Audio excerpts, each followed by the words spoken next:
제가 봉독하겠습니다. 하나님의 말씀입니다. 경청하십시오. 사무엘이 늙음에 그의 아들들을 이스라엘 사사로 삼으니 장자의 이름은 요엘이요 차자의 이름은 아비아라. 그들이 브엘세바에서 사사가 되니라. 그의 아들들이 자기 아버지의 행위를 따르지 아니하고 이익에 따라 뇌물을 받고 판결을 굽게 하니라. 이스라엘 모든 장로가 모여 라마에 있는 사무엘에게 나가서 그에게 이르되 보소서, 당신은 늙고 당신의 아들들은 당신의 행위를 따르지 아니하니 모든 나라와 같이 우리에게 왕을 세워 우리를 다스리게 하소서 한지라. 우리에게 왕을 주어 우리를 다스리게 하라 했을 때 사무엘이 그것을 기뻐하지 아니하여 여호와께 기도하매 여호와께서 사무엘에게 이르시되 백성이 내게 한 말을 다 들으라. 이는 그들이 너를 버림이 아니요 나를 버려 자기들의 왕이 되지 못하게 함이라. 내가 그들을 애굽에서 인도하여 낸 날부터 오늘까지 그들이 모든 행사로 나를 버리고 다른 신들을 섬김같이 내게도 그리하는도다. 이것은 하나님의 말씀입니다. 사무엘이 사사로 하나님의 뜻에 순종하여서 이스라엘을 대리 통치하고 있었습니다. 이 부분이 매우 중요합니다. 사무엘이 이스라엘을 다스렸지만 사무엘의 소견에 따라 자기 마음대로 이스라엘을 다스린 것이 아니라 하나님 말씀에 순종하여 하나님의 뜻이 이스라엘에 온전히 반영되도록 그 중간에 다리가 되었던 것입니다. 이스라엘의 사사 중에 가장 하나님 마음에 합한 사사가 이 사무엘이었습니다. 그런 사무엘이 오랜 기간 동안 이스라엘을 통치하게 되자 이스라엘은 어땠냐면 다시 안정을 되찾았습니다. 이제 먹고 살기 좋은 세상이 된 거예요. 그렇게 되자 점점 사람들 사이에서는 문제들이 하나하나 불거지기 시작합니다. 사무엘의 통치는 하나님 말씀에 순종하여 통치하고 있었기 때문에 지금 이 시대의 상황으로 본다면 규제가 심했습니다. 규제가 참 많은 그런 통치였습니다. 먼저 기본적으로 부동산 규제가 심했고요. 투기나 도박은 한탕에 무언가 할 수 있는 것은 거의 불가능했습니다. 또 타인에 대해서 과도한 착취는 불법이었고 다른 민족을 노예로 만드는 것에 대해서는 어느 정도 허락됐지만 같은 이스라엘 사람들이 노예가 되는 것은 허락하지 않았습니다. 또 같은 다른 민족이라 하더라도 3대가 지나면 최대한으로 10대가 지나면 결국 이스라엘 백성으로 받아주는 법이 있었어요. 그래서 사업주나 농장주나 사업주들은 이 노동자를 무한정 착취하거나 억압할 수 없었습니다. 또 형제가 이제 돈이 없어서 종으로 팔리게 되었을 때, 종이 되었을 때 성경 말씀에는 그 형제를 종으로 대하지 말고 형제로 대해줘야 되며 7년이 지나면 그 빚을 다 탕감해주고 나갈 때 먹고 살 수 있도록 이렇게 한미천을 챙겨주게 돼 있습니다. 자본가들이나 농장주들이 볼 때 하나님의 통치는 정말 답답했습니다. 너무 불공평한 것 같아요. 내 돈 뺏어가는 것 같아요. 뭐 하나 마음에 드는 게 없습니다. 내가 잘나서, 내가 능력이 뛰어나서, 내가 남들보다 내가 수백 배는 잘 살 수 있는데 이 나라의 규제가 너무 심한 거예요. 세금은 어찌 그리 많이 걷어가는지. 옛날 엘리 시대는 좋았습니다. 적당히 뇌물만 주면은 규제를 다 풀어줬거든요. 부자의 책임이 너무 무거웠습니다. 하나님 통치 아래 있으면 부자가 힘들어요. 내가 잘나서 부자가 됐는데 아깝게 자꾸 행사 때마다 돈 더 많이 내라고 하는 겁니다. 의무적으로 화목제, 이 화목제는 동네 마을 잔치라고 보시면 돼요. 마을 사람들을 다 나눠주고 하나님하고 화평하게 하는 그런 제사입니다. 이 화목제 올릴 때도 때마다 내 소를 잡아서 올려야 되고 구제 헌금도 내야 되고 정말 미치고 환장할 지경입니다. 때마다 그러니까 계속 무언가를 해야 돼요. 그게 가진 자의 책임이 너무 많았습니다. 진짜로 하나님을 믿는 이들은, 그 중에서도 진짜 하나님을 믿는 사람, 그런 사람들은 이 모든 것을 하나님의 은혜라고 생각하면서 감사하고 당연시했지만 솔직히 그런 사람이 몇 명이나 되겠습니까? 그러니 아주 그냥 웬만한 부자들은 다 그냥 싫어 죽겠는 겁니다. 하나님의 통치가 얼마나 사람의 죄악된 욕망을 억압하는지 모릅니다. 하나님은 사람에게 죄를 짓지 말라고 한 것인데 죄악된 인간은 그것을 하나님께서 우리의 자유를 억압했다라고 생각합니다. 저 일도 안 하는 것들, 내 돈을 공짜로 먹는 것들, 이런 생각을 자꾸 하는 겁니다. 진짜 제대로 된 사람이라면 지금 자신이 이렇게 부자가 된 이유가 바로 그들이 있기 때문임을 그들이 있기 때문인 줄 명확하게 압니다. 이건희가 혼자 이건희가 되었겠습니까? 이재용의 삼성이 정말 혼자 이재용의 삼성이 되었겠습니까? 수많은 사람들이 함께 힘을 합해서 키웠습니다. 함께 비리도 저질렀습니다. 이 땅의 백성들이 혈세와 연금을 막 털어먹었습니다. 별의별 짓 다 해서 저렇게 큰 것이 아니겠습니까? 최순실도 뇌물 줘가면서 저렇게 큰 것 아니겠습니까? 혼자 된 게 하나도 없습니다. 그럼 삼성은 누구 겁니까? 이재용이나 이건희 게 아니라 공공재인 겁니다. 이미 거기에 수많은 연금이 투입됐죠. 공공재입니다. 근데 자꾸 사유화하려고 하죠. 그 모습은 이 하나님을 알지 못하고 하나님을 믿지 않는 일반적인 사람들의 가치관입니다. 삼성이 더 나쁜 게 아니에요. 우리 보통 사람들이 그런 생각을 가지고 있습니다. 이게 중요합니다. 제가 삼성을 욕하려는 게 아니고, 삼성은 이 땅에 살아가는 일반적인 욕망 넘치고 욕망 발랄한 그런 사람들을 대표한다고 보면 좋습니다. 고대 사회에서 가장 성공한 사람 누구죠? 이집트의 파라오죠. 이집트의 파라오도 혼자 파라오가 된 게 아닙니다. 파라오의 상징은 뭐냐면 물질로 구원받은 자, 그리고 그는 얻은 물질을 사용해서 자신이 원하는 바를 모두 이루는 자유를 얻은 자, 이게 바로 파라오의 상징이죠. 그래서 파라오는 자신이 바라는 바를 모두 이뤘으니까 이걸 뭐라 그러죠? 신이라고 합니다. 돈신이죠. 하나님은 그게 악하다는 겁니다. 뭐가 악하다? 스스로 신을 자처하는 것이 악하다는 겁니다. 그는 신도 아니고요. 제일 중요한 거는 늘 가정하지만 섬에서 파라오 혼자 있으면 그렇게 될 수가 없습니다. 많은 사람들의 도움이 있었기 때문에, 특히 2등 시민이었던 히브리 사람들, 이스라엘 백성들이 그 밑에서 열심히 일했기 때문에 그렇게 된 것입니다. 그래서 파라오는 되게 중요한 게 있어요. 파라오가 되게 나쁜 사람인 줄 아는데 파라오가 생각보다 좋은 사람입니다. 왜냐하면 모세와 아론이 갔을 때 만나줘요. 이게 뭐냐면 노조위원장인 모세와 아론이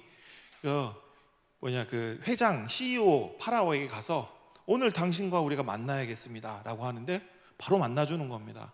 세상에 노조위원장이 만나주는 CEO가 어디 있습니까? 파라오는 생각보다 민주적이며 되게 좋은 왕입니다. 그리고 많은 것들을 보장해 줬어요. 이스라엘 백성들한테. 삼성의 반도체 공장에서 목숨 걸고 일했던 바로 그런 사람들이 있기 때문에 지금 이 삼성이 된 거죠. 정말 뼈 빠지게 일한 이집트의 그 히브리 사람들이 있었기 때문에 이집트가 된 겁니다. 그동안 별의별 짓, 악한 짓 다 하면서 이미지 관리했는데 누가 생각이나 했겠습니까? 11년간 그 기나긴 소송을 반복하며 끝까지 버티는 사람이 있을 줄은 삼성도 몰랐겠죠. 하나님께서는 그런 자본가와 권력자와 종교 지도자와 권위자들이 법으로 안 만들어도 그들이 똑똑하니까 스스로 다 알아서 함께 힘써온 형제들과 자매들에게 고마워하면서 함께 나누고 돌볼 줄 알지 않았죠. 하나님은 알고 있었습니다. 그들이 그랬다면 이미 이 땅에 하나님이 나라가 임했을 겁니다. 그 힘있고 권력 있는 자들이 자신의 욕심을 부리지 않고 이 모든 것들이 그들과 함께 이룬 것이라고 감사하면서 나누고 그들을 세워줬다면 이 땅에 하나님 나라가 이미 임했겠죠. 근데 보통 그렇지 않습니다. 하나님은 절대로 그 인간들이 진실로 고마워하지 않을 것이라는 걸 알았기 때문에 율법을 주셨고 규제했던 것입니다. 또 그렇게 하면 마침내 그들이 원리를 깨닫게 되고, 그래서 하나님께로 돌아올 줄 알았는데 원리는 압니다. 분명히 자신이 이렇게 잘 살게 된 거는 저 시스템 안에서 저 사람들이 함께 있기 때문이라는 원리를 알게 되는데, 원리는 욕망을 이길 수가 없습니다. 그들은 자신의 이익을 극대화하는 것에만 관심이 있었습니다. 바로 그들이 뭐냐면 나중에 적그리스도며 하나님의 배척자가 됩니다.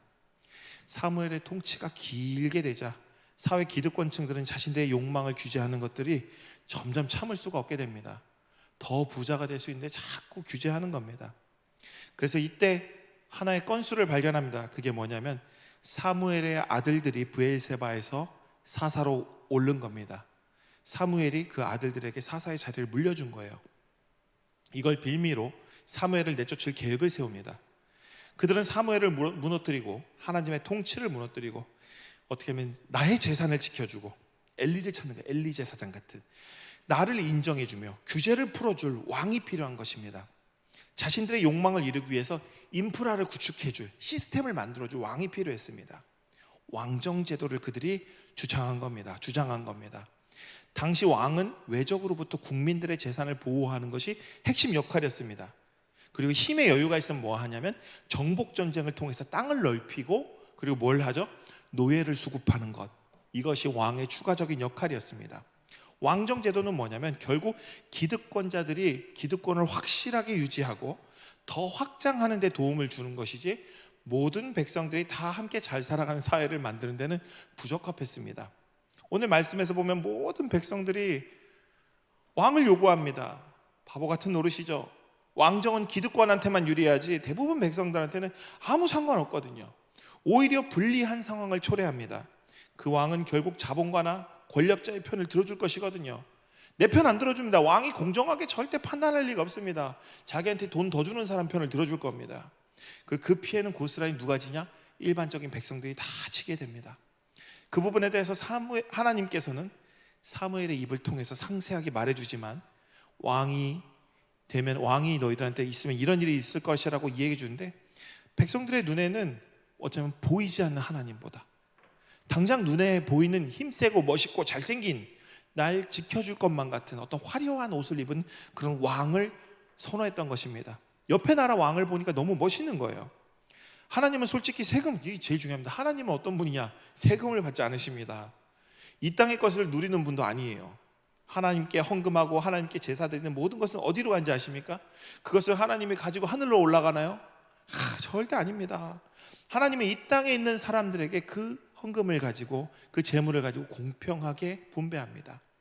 제사를 드리고 남은 모든 고기도 다 사람들에게 돌아갑니다.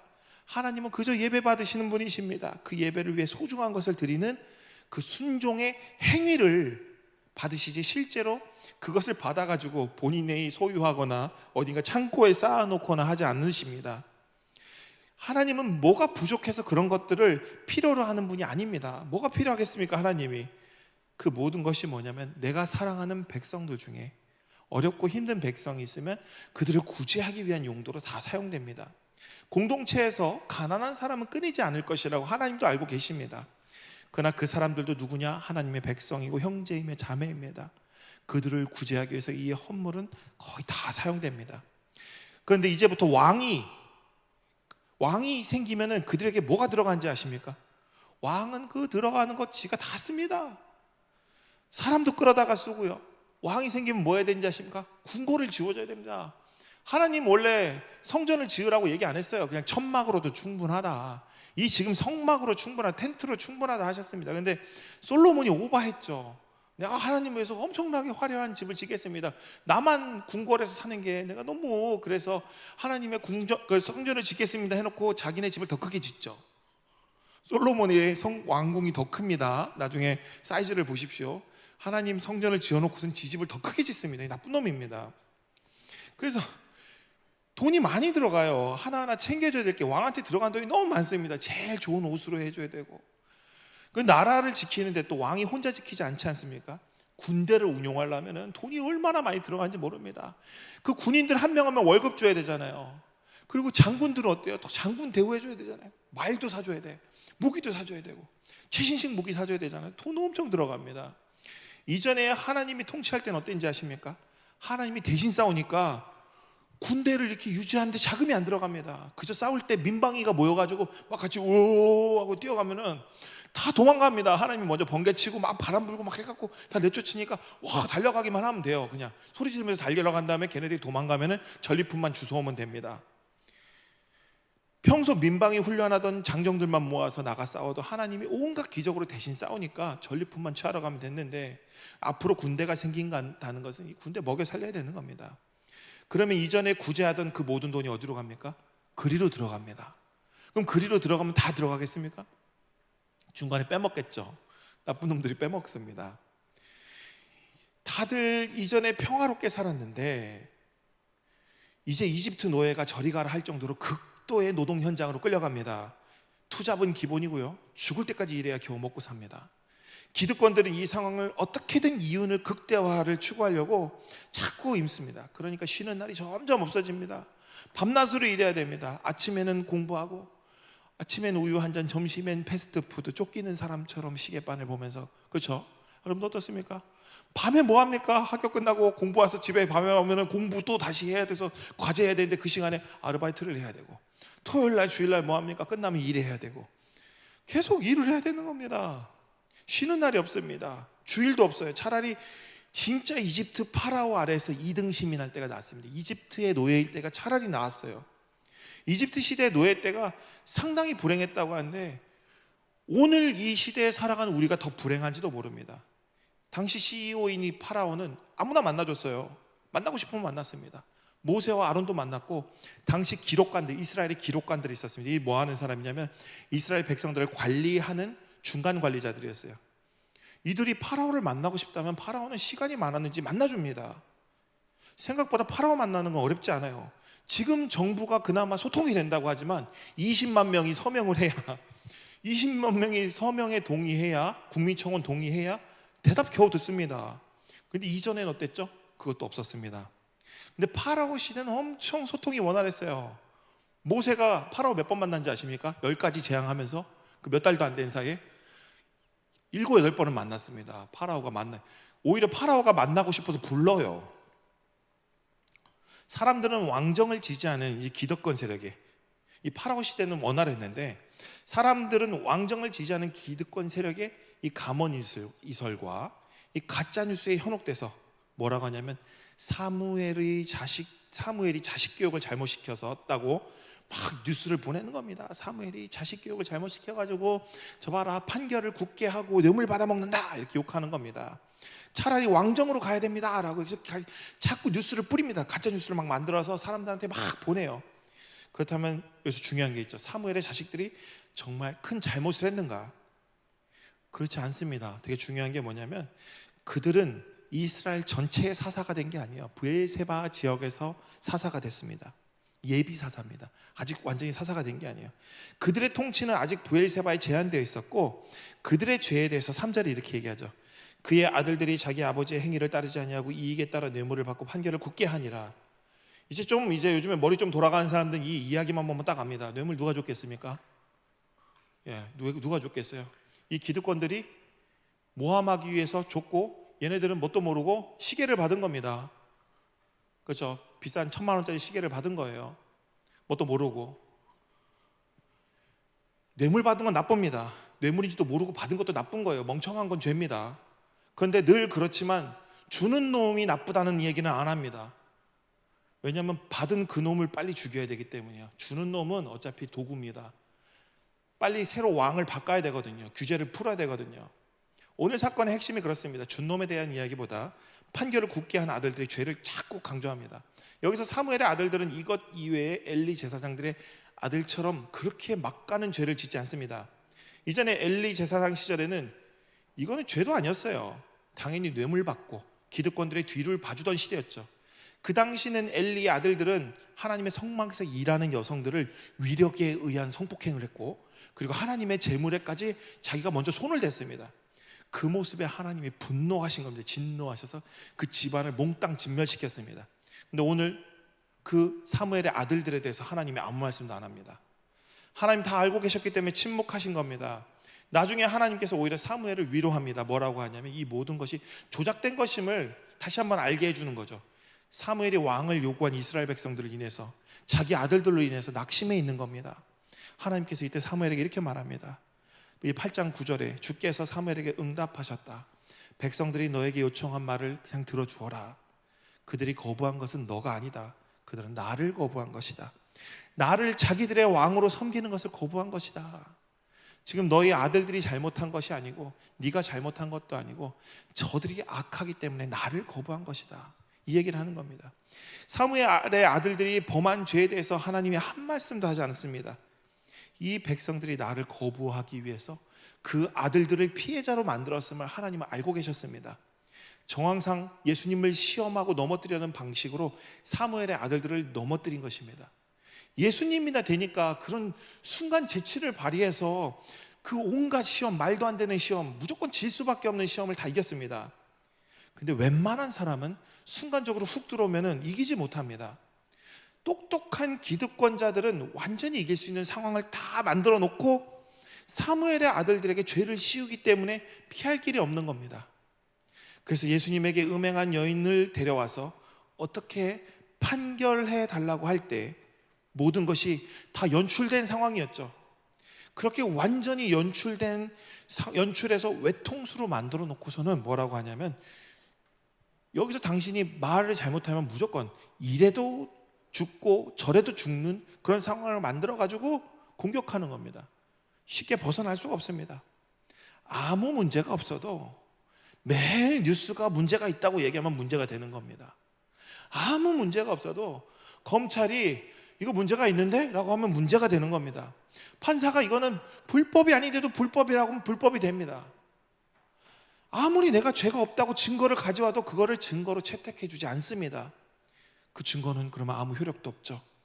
또 어떤 것이 있냐, 확실한 증거임에도 불구하고 이 사람이 정말 그 자기 목소리로 죄를 지은 상황이, 정황이 다 됐는 것임에도 불구하고 증거가 위법한 방법으로 얻은 증거이기 때문에 효력이 없다라고 재판관이 판결해버리면 그 증거는 죄의 사실을 정확하게 기록한 증거라도 증거로서의 효력을 잃어버립니다. 그 증거물로 죄를 입증할 수도 없고 그걸로 그를 심판할 수도 없습니다. 이 무슨 말이냐면 결국 그들은 왕을 원했습니다. 대중들은 그 왕을 원하는 일에 뭐냐면 선동된 겁니다. 왕을 원하는 일에 선동된 거예요. 자기는 왕이 있으면 뭐가 되는지도 몰라요. 그래서 하나님께서 사무엘을 통해 이렇게 말합니다.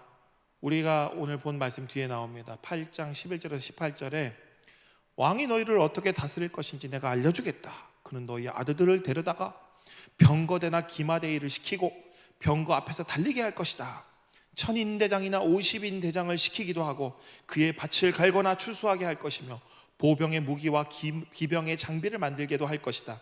또 너희 딸들을 데려다가 향료를 만들게 하고 요리나 과자를 굽는 일을 시킬 것이다. 너희의 밭과 포도원과 올리브 밭에서 좋은 것을 빼앗아 자기 신하들에게 줄 것이며 곡식과 포도에서도 10분의 1 세를 거두어 자기의 내시와 신하들에게 줄 것이다. 너희의 남종 여종을 데려다가 일을 시키고 좋은 소와 나귀를 끌어다가 부려먹고 양떼에서도 10분의 1 세를 거두어 갈 것이며 너희들마저도 종으로 삼으리라. 그때가 서야 너희는 너희들이 스스로 뽑아 세운 왕에게 등을 돌리고 울부짖겠지만 그날에 야훼께서 들은 채도 하지 아니하실 것이다. 이 일이 언제 벌어진지 아십니까? 솔로몬 때 벌어집니다. 솔로몬이 자기가 거둔 새나 부에 대해서 이렇게 막 기록합니다. 그러면서 사람들은 그러죠. 와, 솔로몬 정말 위대한 왕이다. 엄청 부자다. 나쁜 놈입니다. 지가 뭘 했다고 국민들에게 그렇게 많은 새를 걷어가지고 하루 종일 그렇게 많이 먹어댑니까? 필요한 만큼만 먹으면 됩니다. 우리 새끼밖에 못 먹는데 하루에 뭐 잡은 소가 몇백 마리고 뭐 양이 몇백 마리고 미친 겁니다. 그런 세상에 돼버린 겁니다. 근데 우리들은 그렇게 생각하죠. 아, 솔로몬 같은 왕이 그런 왕이 되지 마십시오. 저주받는 겁니다. 그거에 대해서 이야기하는 겁니다. 그래갖고 솔로몬이 죽고 나서 이스라엘은 쪼개집니다. 그 솔로몬에게 계속 이야기하죠. 너 그만 회개하고 나한테 돌아오지 않을래? 근데 결코 안 돌아옵니다. 백성들은 이제 이렇게 대답하죠. 그렇지 않습니다. 이런 얘기 하나님이 왕이 생기면 너네들 이제 다 뺏어간다 얘기했는데 하나님은 별로 안 뺏어가거든요. 하나님은 어떻게 하냐면 분배하기 위해서 뺐습니다. 분배하기 위해서. 너무 한 곳에 재물이 고여가지고 썩을까봐 그것을 유통시키기 위해서 자꾸 이렇게 흐르게 하기 위해서 뺐습니다.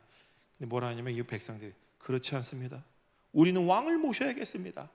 그래야 우리도 다른 나라처럼 되지 않겠습니까? 다른 나라처럼 되고 싶은 겁니다. 하나님이 구별된 거룩한 백성이 되라고 했는데 나도 저렇게 되고 싶어요. 죄악된 다른 사람을 보면서도 그게 너무 보기 좋은 겁니다. 우리를 다스려줄 왕, 전쟁이 일어나면 우리를 이끌고 나가 싸워줄 왕이 있어야 하지 않겠습니까? 하나님이 나가서 한 명도 죽지 않게 다 보호하면서 싸워주셨는데 지금까지 나가서 죽겠다는 얘기를 하고 있는 겁니다. 뭐냐면 하나님 말씀이 들리지 않는 겁니다. 하나님한테 됐고요, 그냥 왕이나 주세요. 하나님 말씀 듣기 싫습니다. 그러니까 하나님이 너무 잘해주니까 사무엘이 있는 동안 너무 잘해주니까 하나님이 만만해 보이는 겁니다.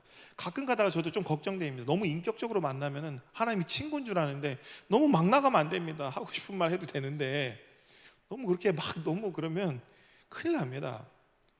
이런 마음을 갖게 된다는 겁니다. 지금까지 하나님께서 지켜주셔서 늘 승리했음에도 불구하고 말도 안 되는 논리를 갖다 붙이면서 왕 주세요, 왕 주세요. 근데 이때 하나님 어떤지 아십니까? 우리 하나님 너무 좋은 분이십니다. 허락합니다. 그들의 말대로 왕을 세워주어라. 여기서 중요한 것이 있죠.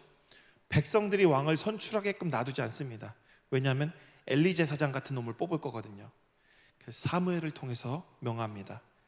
백성들도 왕 세우라고 했으니까 그것까지는 동의합니다. 어차피 왕 뽑아놓으면 우리가 타락시키면 되니까. 하나님께서는 이렇게 해서 그래도 안전장치를 걸어두고 싶으셨습니다. 직책은 왕이지만, 이름은 왕이지만 사사적 개념의 왕, 다윗 같은 왕이죠. 하나님의 통치를 실현하는 왕을 세우려고 하셨던 것입니다. 그러나 왕은 왕입니다. 자리가 사람을 만들죠. 다윗 같은 왕은 이스라엘 역사상에 다윗밖에 없습니다. 하나님은 그것을 아셨기 때문에 이렇게 경고하셨던 겁니다. 결국 이스라엘은 그 길을 걷죠. 근래에 봤던 댓글 중에 똥인지 된장인지 찍어 먹어봐야 안다는 말에서 파생된 거죠. 똥인 줄 알면서 꼭 찍어 먹는다고. 참 그 말이 어울리는 상황입니다. 이스라엘 왕 중에 대부분의 왕은 다 하나님의 말씀에 불순종했고 자기 소견에 오른 대로 막 살다가 결국 이스라엘은 멸망합니다. 예언서에 보면은 당시 이스라엘 모습이 상세하게 기록되어 있습니다. 그 사회가 어떤 사회였고 얼마나 많은 사람들이 고통스러워했으며 괴로워했고 그 신음소리가, 그 기도가 하늘에 닿았습니다. 그래서 하나님이 왜 심판을 하셨냐면 고통당하는 자기 백성들의 눈물을 더 이상 보기 싫어서 그 지도자들만, 그 지도층들만 싹 걷어갑니다. 그 땅에 살아가는 그 땅의 원래 백성들은 남겨둡니다. 그루터기죠. 그 그루터기가 새롭게 이스라엘의 나무가 될 것이라고 얘기합니다. 이사야서에 나오는 거죠. 우리는 오늘 이 왕을 요구하는 백성처럼 되어서는 안 됩니다. 먼저 자신의 욕망을 이루기 위해서 이런 왕을 요구해서는 안 되고, 그 다음으로 나와 상관없는 일임에도 그냥 남들이 막 욕하니까, 막 남들이 이거 필요하다고 하니까 따라 욕하고, 왕정이 좋다고 하니까 내가 하는 저 삶이 좋다고 했으니 좋겠지 하고 고민도 안 하고 그 말을 따라하는 앵무새가 되어서는 안 됩니다. 규제를 풀어야 우리 경제가 이런 말, 이런 거 무슨 뜻인지 모르지 않습니까? 저도 모릅니다. 무슨 뜻인지. 부동산을 어떻게 해야 뭐가 어떻고 뭐가 뭐 정치가 무슨 말인지 하나도 모르겠습니다. 막 들으면은 이 사람 말이 말하면 이 사람 말이 맞는 것 같고 저 사람이 말하면 저 사람이 말하는 게 맞는 것 같아요. 정말 누가 진짜를 말하는지 모릅니다. 그러니까 우리는 그 사람들이 하는 말을 앵무새처럼 따라하는 것은 어쩌면 우리가 이 시대의 가장 나쁜 모습일 것입니다. 또 언론과 권위자들이 우리를 절망하게 만드는 말에 현혹되어서도 안 됩니다. 그들은 우리를 절망하게 만들어서 그것을 가지고 우리를 이용하려는 사람들입니다. 오늘 실제로 왕을 요구하는 사람들이 그런 사람들이에요. 야, 왕이 있었으면 지금 너네들 이렇게 살지 않았어. 더 잘 살 거야. 그러면서 자기 주변에 있는 사람들 자꾸 유혹합니다. 근데 쥐뿔도 없는 애들이 왕이 있으면은 야, 부동산 경기가 오르면은 다 같이 잘 살겠지? 집도 없는 것들이 이런 얘기를 합니다. 솔직히 집도 없는 녀석, 집도 없으면서, 저도 집이 없습니다. 집도 없고요. 절이 교회에 있습니다. 하여튼 꼭 그런 걸 얘기를 들어보면은 정말 대부분의 사람들이 그런 여론이 있대요. 거짓말입니다. 왜냐하면 대부분의 사람들은 집이 없기 때문입니다. 대한민국의 한 80%는 자기 집을 안 가지고 있어요. 남의 집 더부살이합니다. 근데 도대체 그게 어떻게 국민의 의견이 부동산이 올라가야, 다 거짓말입니다. 그러니까 우리는 그것에 막 소속돼서 혹시 나도 집을 살지도 모르니까 못 삽니다. 영원히 못 사요. 무슨 집을 살 수가 없어요. 집을 뭐 아파트가 12억 13억 한대인데 연봉을 얼마나 벌어요? 연봉을 1억을 받아도 14년 동안 한 푼도 안 써야 됩니다. 14년 동안 한 푼도 안 써야 13억 모을 수 있습니다. 그러니까 뭐 연끌을 한다고 뭐 대출을 받고 근데 뭐 그럴 수 있어요. 이런 말에 현혹되면 안 됩니다. 그러면서 뭐냐면 너희들이 집을 못 사는 거는 규제 때문이다. 뭔 말인지 모르겠습니다. 정말 규제가 그랬는지, 규제를 하면은 집을 살 수 있는 거니, 규제를 해도 집을 못 사고 규제를 안 해도 집을 못 삽니다. 그 얘기는 하더라고요. 그건 이해했어요. 규제하면은 앞으로 집값이 규제를 하면은 뭐 집값이 뭐 떨어질 거니까 뭐 지금 뭐 어떻게 해라 그러면서 하여튼 어떻게든 집값을 방어한답니다. 이 땅은, 이 나라는 그렇고 이 당시 때도 똑같았습니다. 그러니까 그 문제가 되는 거예요. 우리를 자꾸 절망하게 만들어요. 너희들은 집을 못 사, 그러니까 비트코인이나 사, 이러면서 하나님으로부터 벗어나서 자신들이 스스로 신이 되고자 하는 자들, 이런 자들의 말에 속아 넘어가는 겁니다. 이용당하는 겁니다. 뭔 소리인 줄도 모르고 남들이 하니까 막 그런 말 하니까, 누가 막 이제 뭐 유튜브에서 이런 얘기 하니까 소속감 느끼고 싶고, 외로우니까 같이 댓글 달고 끼어들고 싶어서 자기도 유튜브 하고, 그걸 뭐라고 하는지 아십니까? 호구. 다른 말로 뭐라고 해요? 흑우라고 그러지. 흑우. 다 까만 소가 되는 겁니다. 흑우가 되는 겁니다. 그런 데 가서 그럴 시간이 어디 있습니까? 우리는 하나님과 그 아들 예수 그리스도를 왕으로 섬기는 자들입니다. 그 시간이 어디 있습니까? 목요일날 와서 기도해야지, 그치요? 목요일날 모여서 기도해야지. 그럴 시간이 어디 있습니까? 그 시간에 목요일날 줌을 켜가지고 접속해서 같이 기도해야죠. 또한 우리가 이 땅에서 하나님의 뜻을 이어가는 그리스도인들, 이 시대에 하나님의 택한 백성이며 왕같은 제사장들입니다. 여러분은 왕입니다. 그리고 제사장입니다. 예수 그리스도의 제자로 예수님의 길을 따라 이 땅에 임한 하나님 나라를 위해서 살아가는 자들입니다. 세상의 법칙에 따라 살아가는 사람들이 아니고 하나님 법칙에 따라 살아가는 사람들입니다. 세상의 규제가 아무리 심하다고 하는데 오히려 이 땅에 살아가는 사람들에게 예수 그리스도의 사랑을 전하기 위해서라면 더한 규제라도 우리에겐 자유가 됩니다. 그리고 그게 그리스도인입니다. 우리들이 고작 이 땅의 법을 지키는 사람들이 아닌 하나님의 법을 지키는 사람들입니다. 이 땅의 법을 어겨가면서라도 우리는 하나님의 법을 지키는 사람들입니다. 또 우리가 하나님의 사랑을 하지 못하도록 막는 것이 있다면 그것을 넘어서라도 그 사랑을 전하는 것이 오늘 그리스도인입니다. 이 부분이 되게 중요해요. 법을 어겨서라도 우리는 하나님의 뜻을 이루어야 된다, 이 얘기를 자기 소견에 옳은 대로 하는 사람들을 피해야 됩니다. 이런 사람들도 참 세상 복잡하죠. 바리새인처럼 율법주의자들처럼 사람들을 갈라치게 하는 가짜들이 있습니다. 하나님의 사랑은 끝이 없는데 그 생명까지 내어주면서 이 땅의 죄인들을 구원하셨던 바로 그분이신데, 그놈들은 자신의 생명도 걸지 않고 다른 사람의 행하는 행동을 가지고 죄라고 지적하면서 너 그거 고치지 않으면 지옥 간다라고 협박합니다. 그거 고치지 않으면 너는 이 세상에서 내가 매장시켜버리겠다고 얘기합니다. 그들을 힘으로 억압하고 교정하려고 하는 것은 결코 사랑이 아닙니다. 두들겨 패서라도 너는 바뀌어야 돼 라고 얘기하는 것은 자기만족입니다. 저 사람을 바꾸려고 하는 것, 그 내가 바꾸고 싶어서 바꾸는 겁니다. 그 사람에 대해서 하나도 묻지 않아요. 존중하지 않습니다. 그러면서 뭐라고 하냐, 지금 나중에 야, 너 내가 바꿔줘서 지금 사람처럼 사는 거다. 웃기는 소리 하지 마십시오. 네가 바꿔가지고 내가 원래 더 잘 될 수 있었는데 망한 겁니다. 자기 권력으로 남을 강제로 자신의 이상대로, 내가 생각하는 가장 올바른 사람의 형상대로 교정하려 하는 것, 이게 누굽니까? 싱가포르의 리콴유 같은 사람입니다. 독재자입니다. 독재자. 이게 두테르테입니다. 두테르테. 내 마음에 안 들면 다 총으로 쏴 죽이든지, 안 되면 곤장을 때리는 겁니다. 지 마음대로 될 때까지. 바리새인, 사두개인, 서기관, 제사장들이 바로 그런 일을 했습니다. 죽기까지 사랑해서 자기 목숨을 버려서 그 사람의 마음을 감화감동시켜야 되는 그 사람들이 그렇게 하지 않고 그들을 때려 죽이려고 했습니다. 안 바뀌면 진짜 때려 죽였습니다. 예수님을 그렇게 죽인 겁니다. 자기 마음대로 안 된다고. 진짜 우리가 죽기까지 사랑해야 그가 변하는 것이지, 내 힘으로 그 사람을 교정하려 드는 것은 하나님의 뜻이 결코 아닙니다. 내 힘으로 그 사람을 교정하려 드는 것은 정말 그것은 죄입니다. 하나님도 한 번도 자기 힘으로 우리를 바꾸려고 한 적이 없습니다. 오늘 하나님을 무시하고 왕을 달라는 이들에게 왕을 허락하셨습니다. 그 이유도 바로 그겁니다. 하나님은 이스라엘을 강제로 교정하려 들지 않습니다. 그들의 연약한 모습 그대로 사랑하십니다.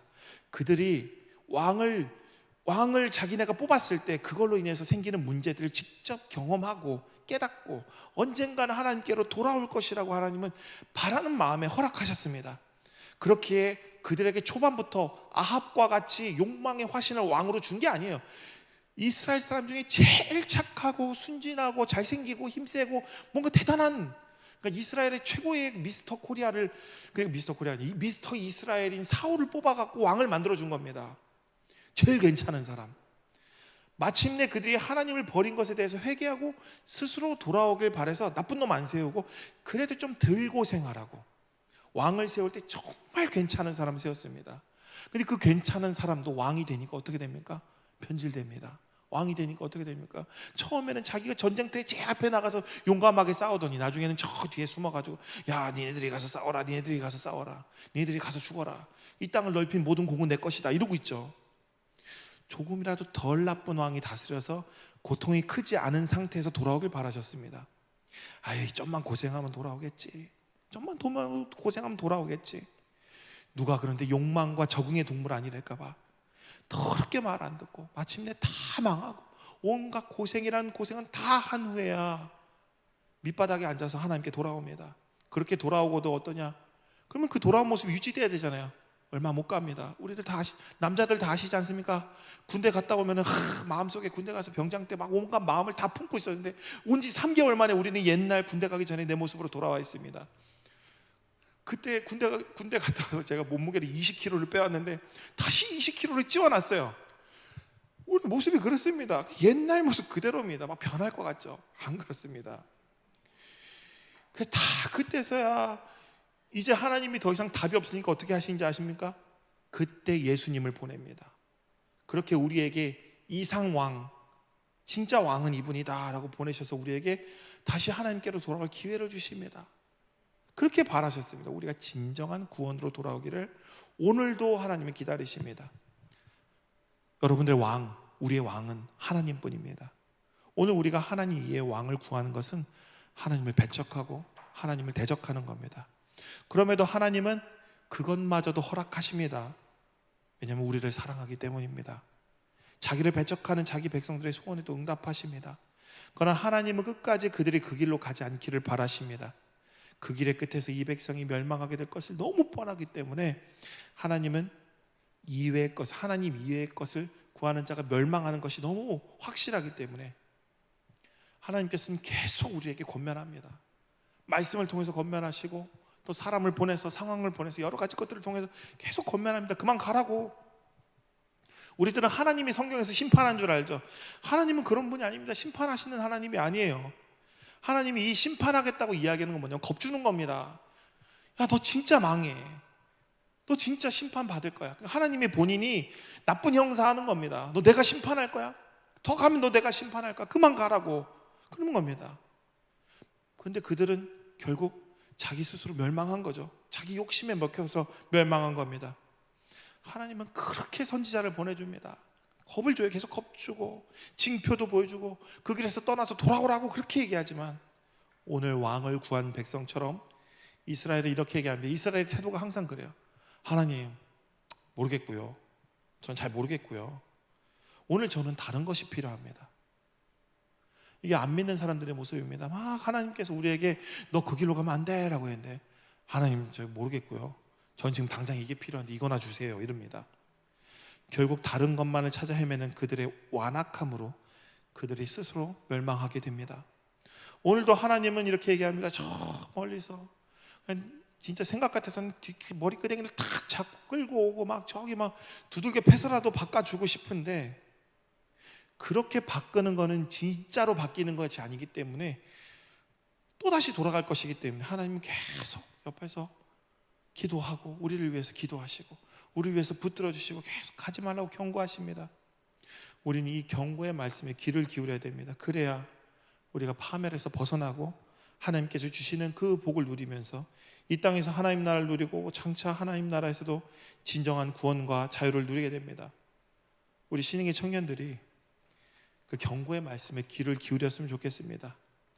그리고 약속된 복을 누리길 기원합니다. 우리의 왕은 하나님뿐입니다. 나의 유익을 위해서 세상의 왕을 구하고 세상의 것들을 구하고 하나님을 배척해서 멸망에 이르지 않기를 기원합니다. 한 주간도 하나님의 은혜 가운데 넉넉히 승리하며 하나님과 동행함으로 어디 가나 많은 사람들에게 복이 되며 많은 사람들을 구원으로 인도하는 축복의 통로가 되기를 간절히 기원합니다. 기도하겠습니다. 하나님, 이스라엘 백성들이 왕을 구했습니다. 그들은 자신들의 진정한 왕이신 하나님을 배척했습니다. 그들은 그렇게 구원으로부터 심판을 향해 달려갑니다. 주님, 먼저 우리가 하나님의 구원에 거하길 거합니다. 그리고 그 구원이 우리에게 진정한 구원이 될 수 있도록 우리가 참 믿음의 사람, 참 그리스도인 되게 인도하여 주옵소서. 또한 우리가 하나님 이해의 왕을 구하지 않게 하여 주시옵소서. 오직 하나님께서 우리를 구원하실 줄 믿습니다.